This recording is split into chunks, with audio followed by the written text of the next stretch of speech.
오늘 이 시간에는 구약 인물 연구 멜기세덱에 관한 말씀을 함께 나누도록 하겠습니다. 여러분이 가지고 있는 교재 28페이지가 되겠습니다.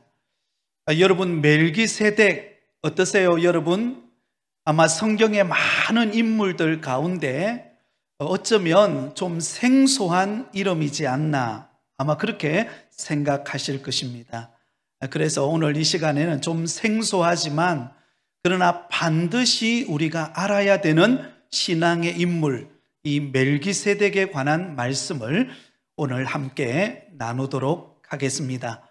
이 멜기세덱은 구약 성경의 창세기 14장에 나오는 믿음의 사람, 또한 영원한 제사장, 바로 그가 멜기세덱입니다.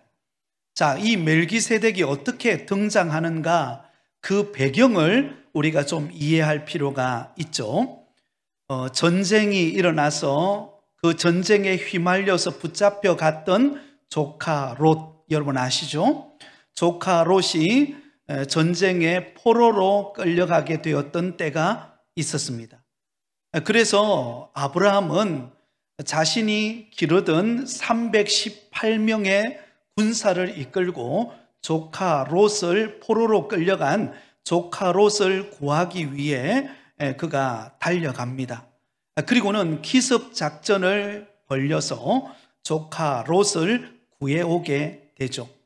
조카 롯과 또 빼앗겼던 모든 재산들과 또 사람들을 구하여 돌아올 때에 그 아브라함에게 나타나서 아브라함을 축복했던 사람이 누구인가? 멜기세덱입니다. 자, 여러분, 이 멜기세덱 굉장히 생소한 인물인데요. 아브라함 당시에 살아계신 하나님을 믿고 살았던 셈의 후손 중에서, 셈의 후손들 중에서도 하나님을 잘 섬기는 사람들이 있었습니다. 그 중에 한 사람이 누구인가 하면 살렘의 왕이었던 오늘 본문에 등장하는 멜기세덱입니다. 이 멜기세덱이 성전가를 울리면서 돌아오는 아브라함에게 떡과 포도주를 가지고 와서 아브라함을 맞이하면서 아브라함에게 축복했던 사람, 바로 그 사람이 멜기세덱이었습니다. 이 멜기세덱은 살렘의 왕이자 제사장이었습니다. 자, 이 멜기세덱에 대해서 어떤 사람인가를 우리가 인적 사항을 보면 제일 먼저 이렇게 말하죠. 살렘의 왕이자 제사장이었다라고 그렇게 기록을 하고 있습니다. 창세기 14장 18절을 우리 한번 찾아볼까요? 창세기 14장 18절 우리 같이 읽겠습니다. 시작. 살렘 왕 멜기세덱이 떡과 포도주를 가지고 나왔으니 그는 지극히 높으신 하나님의 제사장이었더라. 자, 이 멜기세덱은 어떤 인물인가 하면 살렘이라고 하는 지역의 왕이었습니다. 또한 그는 지극히 높으신 하나님의 제사장이었던 것입니다. 자, 이 살렘 왕이었던 이 살렘은 바로 예루살렘의 옛 이름이 살렘입니다. 그러니까 이 멜기세덱은 예루살렘 그 지역의 왕이었다라는 사실을 우리가 알 수가 있죠.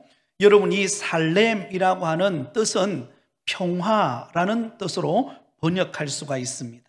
평화의 왕이었던 사람이 멜기세덱이었다라는 것을 알 수가 있죠. 그리고 이 멜기세덱은 의의 왕이라는 것을 의미하고 있습니다. 의의 왕. 그러면 이 멜기세덱을 좀 정리를 해본다면 그는 평화의 왕이자 또한 의의 왕이었던 그 당시에 어떤 면에 보면 모든 이방 국가 가운데서도 이방 땅에 속해 있었지만 그러나 이 멜기세덱만큼은 하나님을 잘 섬기는 의롭고 평화로운 그런 왕이었던 것을 알 수가 있습니다. 그래서 이 멜기세덱은 장차 참된 의와 평화의 왕이신 예수 그리스도의 그림자, 예수 그리스도를 예표하는 사람이 바로 멜기세덱이라는 것을 우리가 알 수가 있죠. 그래서 성경에 보면 좀 특이한 것은요, 여러분 제사장에게도 제사장 가문이 있잖아요. 우리가 대제사장 가문하면 누구의 후손이죠? 아론의 후손들이 제사장이 되죠. 대제사장이 되는데, 그런데 놀랍게도 이 멜기세덱은 그 아론의 족보에 따른 제사장이 아닙니다. 특별히 하나님이 선택한 제사장, 영원한 제사장으로 선택한 인물이 누구인가 하면 바로 멜기세덱이에요. 그런데 이 땅에 오신 예수 그리스도를 우리가 대제사장이라 그렇게 말하지 않습니까? 그런데 예수 그리스도는 아론의 후손으로 온 아론의 대제사장의 계보를 따라오신 분이 예수님이 아니라 바로 영원한 제사장이신 멜기세덱의 후손으로 오신 분이 예수 그리스도라고 히브리서는 말하고 있습니다. 멜기세덱의 반차를 따라 이 땅에 오신 분이 바로 메시아 예수 그리스도입니다. 왜 그럴까요? 이 멜기세덱은 어떤 왕이기 때문에요? 의와 평화를 가지시고 오신 왕이기 때문에 장차 오실 예수 그리스도의 그림자이자 예수 그리스도를 예표하는 인물이 멜기세덱이라는 거예요. 그래서 우리가 굉장히 생소한 이름이지만, 그러나 이 멜기세덱은 구약 성경에서 특별히 창세기 가운데서도 어떤 면에 보면 참 중요한 인물로 우리가 기억해야 할 그런 성경의 인물이 있다면 멜기세덱이라는 사실을 우리가 발견할 수 있겠죠. 자, 이 멜기세덱의 생애의 주요 사건을 보면 제가 서두에 말씀드린 그 배경에 관한 이야기를 우리가 이해할 필요가 있습니다. 자, 그 당시 어떻게 이 멜기세덱이 등장합니까? 이 멜기세덱은 아브라함과 연결이 됩니다. 아브라함이 그돌라오멜과 함께한 왕들을 파하고, 자, 이게 무슨 말인가 하면 여기 그돌라오멜과 함께한 왕들은 바로 메소포타미아 지역을 중심으로 한 4개의 북쪽 왕을 말합니다. 여러분 잘 기억하시죠? 조카 롯에 관한 이야기를 언급할 때에 북쪽에 4개의 국가의 왕이었던 메소포타미아 중심으로 한 4개의 왕의 북쪽 연합군이 남쪽 소돔과 고모라 성이 포함되어져 있는 5개 남쪽 왕들을 쳐들어오죠. 여러분 그 이야기 기억하시죠? 쳐들어왔을 때에 북쪽의 메소포타미아 4개 연합군이 남쪽을 점령합니다. 그때 포로로 끌려간 사람이 누구인가 하면 아브라함의 조카 롯이었어요. 아브라함의 조카 롯이 그의 가족과 함께 모든 재산들이 몰살되어서 다 빼앗겨서 포로로 끌려가게 되었을 때 아브라함이 어때요? 저녁에 318명의 군사를 이끌고 기습작전을 벌여서 그 포로로 끌려간 조카 롯을 건져옵니다. 구해내 오죠. 그때 구해내서 돌아올 때에 그를 마중 나왔던 인물이 누구라고요? 오늘 본문에 멜기세덱, 바로 살렘의 왕이자 영원한 제사장이었던 이 멜기세덱이 떡과 포도주를 준비해서 이 아브라함에게 나와서 아브라함을 축복하게 되어지는 내용입니다. 자, 그래서 그게 일본에 보면 이렇게 말하죠. 아브라함을 축복했다 그랬죠. 아브라함을 축복했다라는 거죠. 가장 큰 의미가 오늘 본문 속에서 이 멜기세덱은 왕이자 제사장으로서 승리하고 돌아오는 아브라함을 맞이했을 때 그 아브라함을 하나님의 이름으로 축복했던 인물이 바로 멜기세덱이라는 것을 알 수가 있습니다. 제사장과 왕의 두 직능을 한 몸에 겸비함으로 후대의 이스라엘의 이상적 왕으로 칭찬을 받는 인물이 누구인가 하면 바로 이 멜기세덱입니다. 자, 오늘 우리가 읽었던 본문으로 다시 한 번 더 돌아가 보도록 하겠습니다. 18절, 19절을 우리 다시 한 번 더 같이 읽도록 하겠습니다. 시작. 살렘 왕 멜기세덱이 떡과 포도주를 가지고 나왔으니 그는 지극히 높으신 하나님의 제사장이었더라.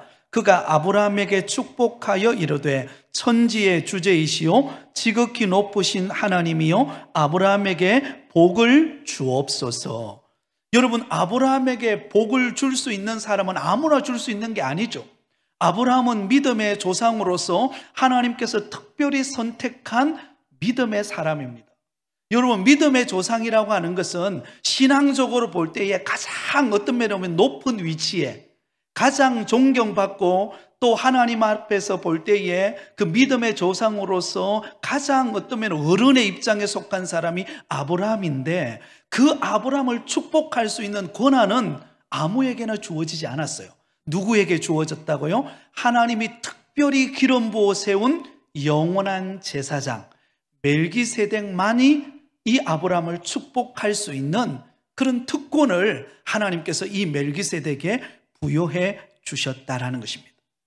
그리고 여러분, 멜기세덱이 아브라함을 축복할 때 어떻게 축복합니까? 그게 오늘 본문 19절을 보면 이렇게 축복합니다. 그가 아브라함에게 축복하여 이르되 천지의 주제이시오 지극히 높으신 하나님이요 아브라함에게 복을 주옵소서. 그 전능하신 하나님, 역사를 주관하고 다스리시는 천재의 주제이시고 지극히 높으신 그 하나님의 이름의 능력으로 이 아브라함을 축복하고 있다라는 것입니다. 그래서 이 신적 호칭을 엘 엘론이라고 그렇게 말하는데요. 엘 엘론, 그게 기록이 되어 있죠. 엘 엘론, 이 말은 지극히 높으신 하나님이라는 뜻입니다. 한번 따라해 볼까요? 엘 엘론. 네, 무슨 뜻이라고요? 지극히 높으신 하나님. 자, 여러분, 지극히 높으신 하나님이라는 그 하나님의 주권을 인정하면서 아브라함을 축복했던 인물이 누구인가? 바로 멜기세덱이에요. 여러분, 멜기세덱은 이방인의 왕이었습니다. 그러나 그 이방인 가운데 하나님이 특별히 선택한 왕이자 제사장이었던 그 멜기세덱은 하나님의 주권을 고백하면서 그 아브라함을 축복하고 있다는 거예요. 사랑하는 성도 여러분, 오늘 이 자리에 나온 저와 여러분은 날마다 하나님의 주권을 인정하며 고백하는 삶이 되시기를 바랍니다. 여러분, 특별한 은혜가 있는 거예요. 멜기세덱은 아브라함을 축복하되 그냥 무작정 축복한 것이 아니라 바로 역사를 주관하고 계시는 하나님의 주권을 인정하고 고백하면서 아브라함을 축복하고 있다는 거예요. 그 말은 평소에 이 멜기세덱은 날마다 하나님의 주권을 인정하는 삶을 살았다는 것을 의미하고 있습니다. 여러분, 나의 삶이 하나님의 주권을 인정하였기에 아브라함을 그렇게 축복할 수가 있는 것입니다.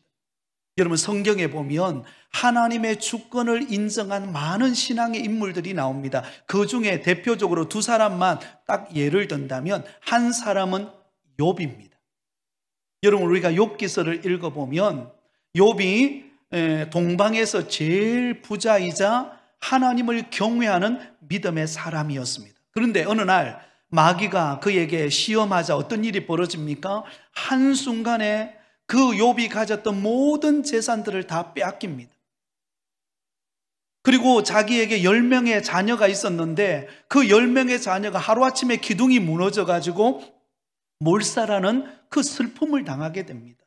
그것뿐만이 아니죠. 온몸에 악창이 나서 기왓장을 가지고 자기 몸을 박박 긁어야만 되는 그런 정말로 너무나 고통스러운 그 고난의 환경에 딱 부닥쳤을 때 욥이 어떻게 고백합니까?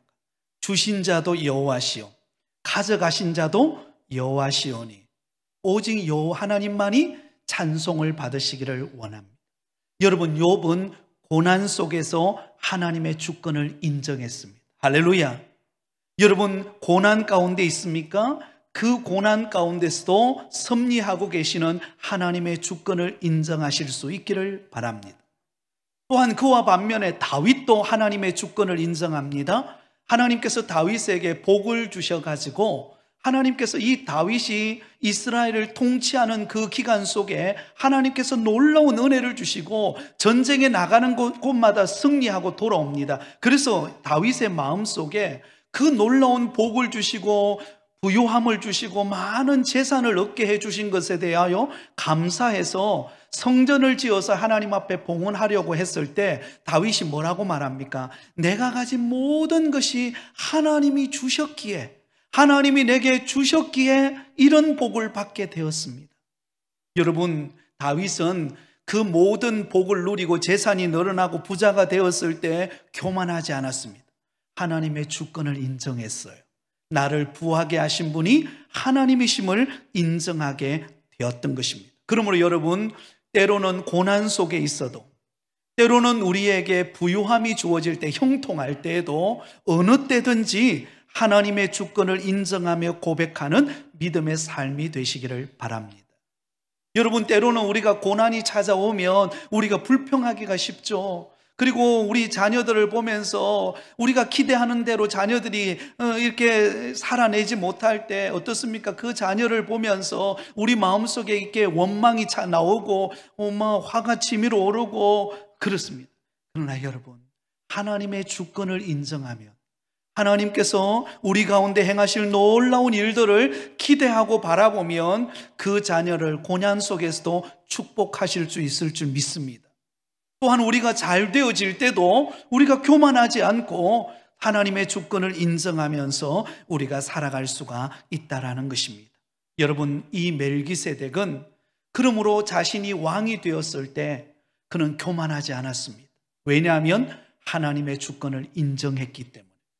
그리고 아브라함이 그 조카 롯을 구해오는 모든 과정 속에도 여러분 생각해 보세요. 318명이 어떻게 그 북쪽 그 메소포타미아 그 문명을 가지고 있는 그 4개의 연합군의 연합군을 이길 수 있겠어요? 불가능한 일이에요, 사실은. 그런데 승리하고 돌아옵니다. 누가 이기게 하셨나요? 하나님께서 아브라함을 도우신 것입니다. 하나님께서 조카 롯을 건져내기 위하여 특별히 아브라함과 그 318명의 군사와 함께 하셔서 하나님의 능력으로 승리하고 돌아온 거예요. 그렇기 때문에 멜기세덱은 그것을 안 겁니다. 하나님의 주권을 인정할 때 하나님께서 어떤 일을 행하시고 하나님께서 어떤 기적적인 사건을 나타내시는가를 그는 깨달은 거예요. 그래서 아브라함을 맞이하자마자 축복하기 전에 하나님이 어떤 분이라고요? 지극히 높으신 하나님, 그 하나님의 주권을 인정하며 아브라함을 축복하고 있다는 것입니다. 사랑하는 여러분, 날마다 하나님의 주권을 인정하며 축복하는 삶이 되시기를 바랍니다. 여러분, 기도할 때 우리 교회를 축복하시기 바랍니다. 성도들을 축복하며 기도하시기 바랍니다. 자녀들을 축복하며 기도하시기 바랍니다. 그러면 하나님께서 하나님의 주권적인 섭리 가운데 역사하셔서 안 될 것 같은 환경 속에서도 길을 여실 것입니다. 사막과 같은 환경, 절박한 환경 속에서도 하나님의 능력의 손이 함께하는 것을 보게 될 줄 믿습니다. 여러분, 오늘 새벽에 우리가 나누었던 말씀이 바로 그 말씀 아닙니까? 여러분, 요셉이 형들에 의해서 애굽으로 팔려가잖아요. 애굽으로 팔려가는 그 환경 속에서 여러분, 이제는 다 끝났어요. 그리고 그의 아버지 야곱에게는 요셉이 벗겨진 그 채색 옷에다가 그 짐승의 피를 묻혀가지고 아버지한테 보내가지고 그 요셉이 사나운 짐승에게 사로잡혀서 물려서 죽었습니다라고 하는 소식을 들었을 때 여러분, 그 아버지 야곱의 마음속에 있는 희망은 다 사라져버렸어요. 이제 끝났다. 그래서 누구도 위로할 수 없는 눈물을 통곡하며 흘리지 않습니까? 근데 하나님은 그곳에 희망의 불씨를 키웁니다. 요셉을 어디로 보냅니까? 애굽의 그 당시에 경호실장이 되는 그 친위 대장인 보디발의 집에다가 딱 그따 밀어놓습니다. 하나님이 여러분 애굽의 그 친위 대장 보디발의 집에다가 유학을 보낸 거예요. 여러분 생각해 보세요. 오늘 아침에도 그랬잖아요. 여러분 유학 보낸다면은요, 유학 보내려면 얼마나 많이 돈이 듭니까? 그죠? 이 쉬운 일이 아니거든요. 우리 유학 보내보신 분도 계시지만 여러분, 유학 간다는 거 쉬운 일이 아닙니다. 가는 것도 힘들지만요, 가서 그곳에 정착해가지고 생활할 터전을 마련하려면 얼마나 많은 경비와 얼마나 많은 수고와 인력이 동원되어야 되겠습니까? 근데 하나님은요, 안 될 것 같은 희망이 다 사라진 속에서 하나님의 방법으로 요셉을 유학을 보내가지고는 그것도 친위 대장 바로 보디발의 집에다가 갖다 밀어 넣었잖아요. 하나님은 안 되는 가운데 되게 하실 줄 믿습니다. 하나님이 여러분 자녀들을 공부시키고 하나님이 여러분의 자녀의 직장의 문을 여시고 하나님께서 우리 자녀들의 배우자를 만나게 하시고 하나님께서 형통케 하시는 복을 주실 줄 믿습니다. 이게 하나님의 주권을 인정하는 신앙입니다. 그 신앙으로 멜기세덱은 아브라함을 축복하고 있다라는 것입니다. 또한 여러분 그 밑에 보세요. 이는 고대 근동의 우주의 제 요소를 숭배하는 다신교와는 구별된 신앙인이었음을 알 수가 있습니다. 그 당시 모든 이방 사람들은요 다신교를 섬깁니다. 모든 게 신이에요. 나무도 신이고 또 하늘의 별도 달도 신이고 그리고 심지어 왕도 신이고 모든 게 범신론적인 사고방식이거든요. 모든 게 다 신이었단 말이죠. 바로 그때 유일한 신앙, 오직 하나님만이 참된 신이시고 우리의 왕이 되시는을 고백하는 사람이 누구입니까? 멜기세덱이에요. 모든 사람들이 다 우상을 섬기고 하나님 아닌 것을 숭배할 때 오직 하나님만 경배하고 오직 하나님만을 의지하는 신앙을 가졌던 사람이 멜기세덱이라는 거예요. 사랑하는 여러분, 이 세상이 아무리 타락하고 우상을 숭배하고 죄악 가운데 거한다 할지라도 오직 살아계신 하나님만을 믿고 신뢰하는 저와 여러분 되실 수 있기를 바랍니다. 바로 그 멜기세덱을 통하여서 아브라함이 복을 받는 것을 볼 수가 있습니다. 그리고는 믿음의 조상 아브라함을 축복합니다. 그런데 여러분, 아브라함을 축복할 때에 이 멜기세덱이 가져온 게 두 가지가 있습니다. 뭐와 뭐죠? 떡과 포도주를 가져옵니다. 아브라함을 축복할 때에 떡과 포도주를 가져와서 아브라함을 축복해요. 여기서 떡과 포도주는 무엇을 상징할까요? 바로 대제사장 되시는 예수 그리스도의 살과 피를 기념하는 상징입니다. 그래서 여러분, 이 멜기세덱은 대제사장으로서 떡과 포도주를 가지고 와서 아브라함을 축복하면서 하나님께 영광을 돌리고 함께 은혜를 누립니다.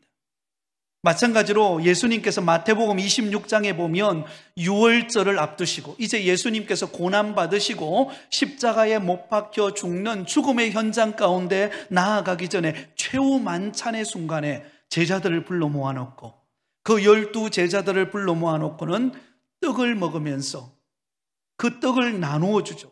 그러면서 이렇게 말합니다. 받아 먹으라, 이것이 내 몸이니라. 그리고는 떡을 먹고 난 다음에 그 다음에 잔을 나누면서 이렇게 말합니다. 이것을 마시라, 죄사함을 얻게 하려고 흘리는 바 나의 피 곧 언약의 피니라. 예수 그리스도의 살과 피를 상징하는 그 떡과 포도주를 가지고 와서 아브라함을 축복하면서 장차 인류를 구원하러 오실 진정한 우리에게 복을 주시는 예수 그리스도, 그분을 바로 예표하고 있다는 것을 우리는 잊지 말아야 할 줄 믿습니다.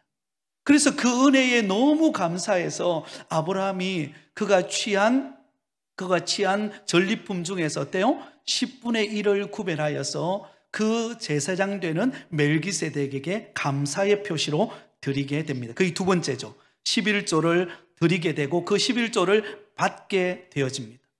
아브라함도 그가 자신과 동일한 하나님을 섬긴다라는 것이고 또 아브라함에게서 영적으로 더 높은 위치가 누구죠? 멜기세덱이죠. 멜기세덱은 영원한 대제사장, 장차 오실 인류를 구원하실 대제사장 되시는 예수 그리스도를 예표하는 의와 평강의 왕인 그 멜기세덱이 높은 위치에서 그 11조를 받는 거죠. 받으면서 하나님께 영광을 돌리게 됩니다. 바로 11조 제도가 제일 먼저 등장하는 본문이 오늘 본문이에요. 감사의 표시죠. 자, 그렇다면 이 멜기세덱의 성격과 업적은 무엇입니까? 1번을 보면 그 가장 중요한 것이 1번입니다. 영원한 제사장인 하나님의 아들, 누구시죠? 예수 그리스도의 모형이 바로 멜기세덱입니다. 그래서 오늘 본문에 이 멜기세덱이라고 하는 인물이 얼마나 중요한, 구속사적으로 볼 때에 얼마나 중요한 위치에 놓여 있는가를 우리에게 보여줍니다. 예수 그리스도의 구속과 진정한 복을 주시는 장차 오실 예수 그리스도를 예표하고 있는 모형이 되는 분이 바로 멜기세덱이라는 것을 알 수가 있죠. 그리고 11조의 창시자이고, 그리고 하나님의 사랑과 은혜를 반영하는 인물입니다. 여러분, 멜기세덱이 승리하고 돌아오는 아브라함에게 축복하죠. 여러분, 이 축복을 통하여서 아브라함이 큰 복을 받습니다. 그리고 그 아브라함을 통하여 그의 믿음의 후손들이 세워지고 점점 번성하고 창대케 되어지는 은혜를 입게 됩니다. 그러므로 여러분, 얼마나 중요한 인물이라는 것을 알 수가 있죠. 그리고 전심으로 주 안에서 형제된 자를 격려합니다. 승리하고 돌아온 그 아브라함에게 진정한 격려와 축복을 통하여 위로하는 것을 볼 수가 있죠. 여러분, 우리가 영적 전쟁에서 승리하면 하늘로부터 내려오는 위로가 있는 줄 믿으시기를 바랍니다. 여러분, 우리가 늘 깨어서 영적 전쟁 가운데 우리가 승리해야 하는 이유가 무엇입니까? 영적 전쟁 가운데 나아가서 승리하면요, 반드시 거기에는 위로와 전리품이 있습니다.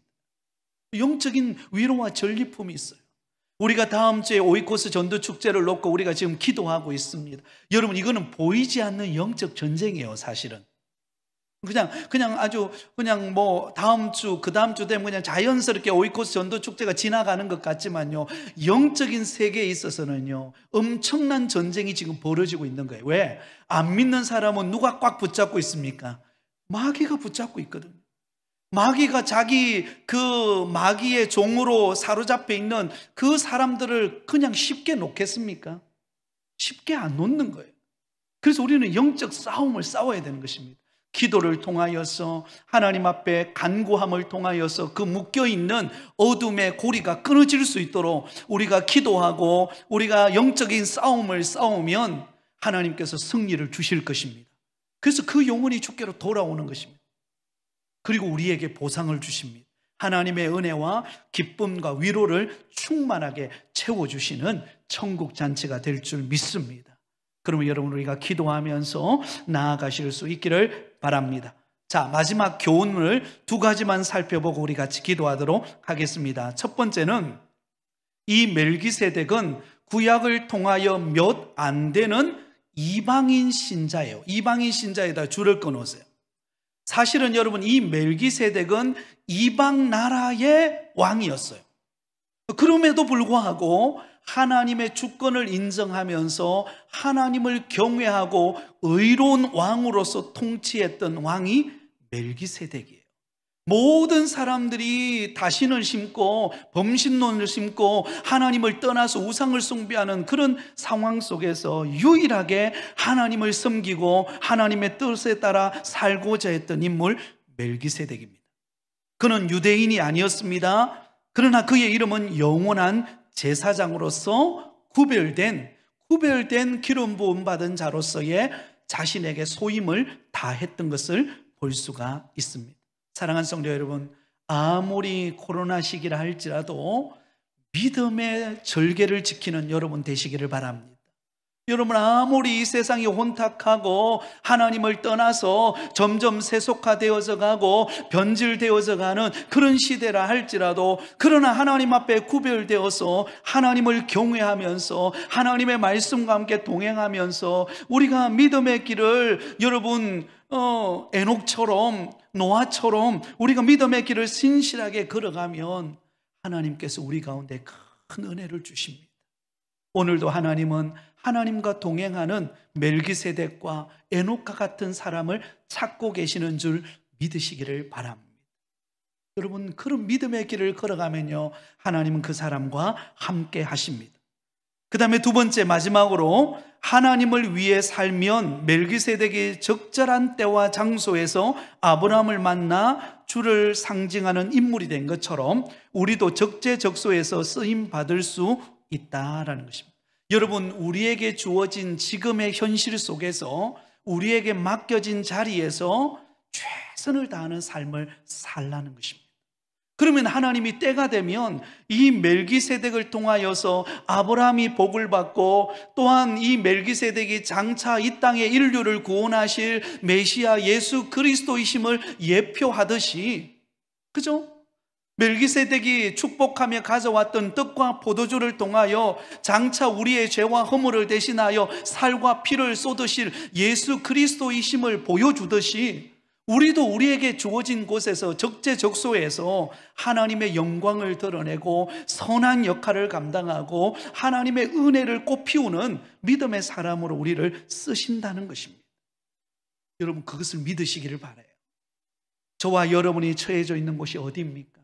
어쩌면 지극히 평범한 곳일 것입니다. 사업장에서, 일터에서, 가정에서, 또 교회에서 우리에게 맡겨진 그 역할이 어떤 면으로 보면 참 드러나지 않는 위치예요. 그죠? 그러나 그 일을 묵묵히 감당하고 섬기고 충성하다 보면 하나님이 그런 나를 들어서 이 멜기세덱을 쓰시듯이 우리를 들어서 하나님의 축복의 통로로 쓰시고 우리를 통하여 사람을 세우고 변화시키는 위대한 하나님의 역사를 일으키는 통로로 쓰실 줄 믿으시기를 바랍니다. 그래서 오늘 현재가 중요합니다. 지금 나에게 주어진 곳, 그곳에서 믿음으로 최선의 삶을 사시기 바랍니다. 여러분, 그래서 우리가 부르는 찬양 있잖아요. 내일이란 난 몰라요, 하루하루 살아요.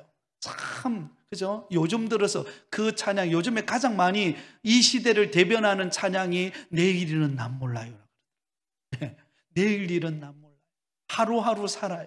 그런데 그 하루하루 사는 것이 능력입니다. 오늘 하루를 믿음으로 살아내면은요, 내일이 우리에게 찾아옵니다. 할렐루야. 오늘 하루를 믿음으로 견디면 내일에 하나님께서 주실 복이 우리에게 찾아오는 거예요. 그것이 얼마나 중요한 것인지 모릅니다.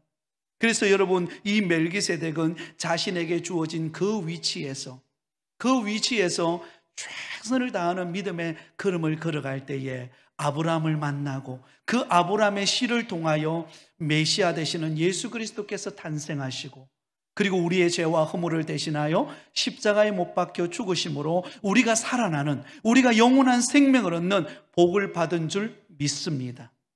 그러므로 우리에게 주어진 자리에서 믿음의 길을 묵묵히 걸어가서 하나님의 축복의 통로로 귀하게 쓰임받는 멜기세덱과 같은 믿음의 일꾼들이 다 되시기를 예수님의 이름으로 축원드립니다.